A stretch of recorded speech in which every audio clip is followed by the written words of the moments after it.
Hey internet, it's Kat. Welcome back to my lair. Today I thought I would do a live performance of my song called Float Away, looping it through my keyboards and vocal pedal and my making a beat and stuff. This isn't going to be perfect, but that's kind of the whole point. I want this to be a realistic walkthrough of what happens when you live loop, and if it doesn't go right, that's going to be okay.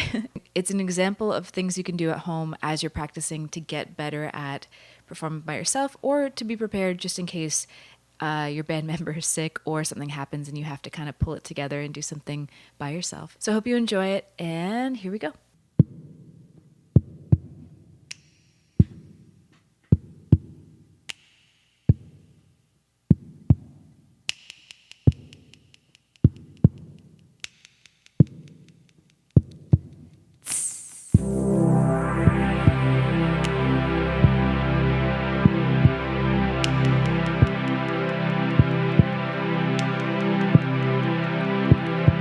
Started out at the riverbed where we lay, while the smoke cleared overhead. There we lay, filled our lungs with all the stories we'd been told to get us through the day.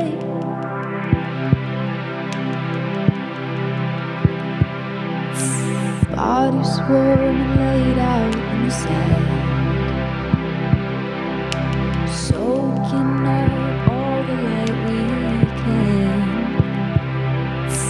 Lay there till the sun begins to sink under the weight of all of us.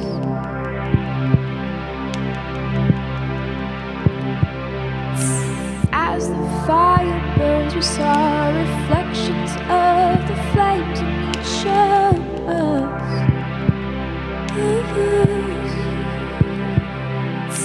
Father used to come here as a boy. He sought the safety of the river, solace of the woods.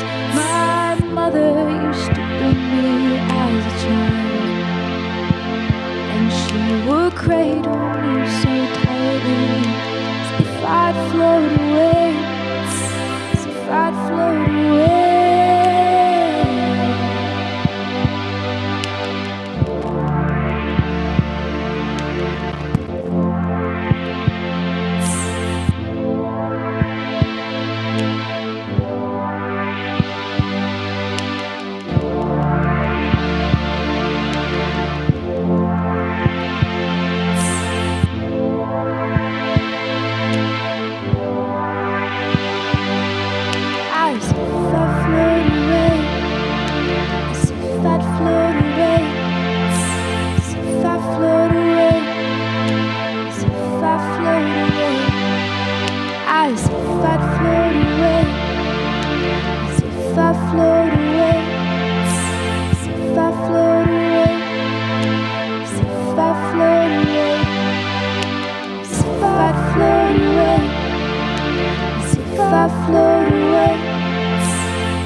Float away.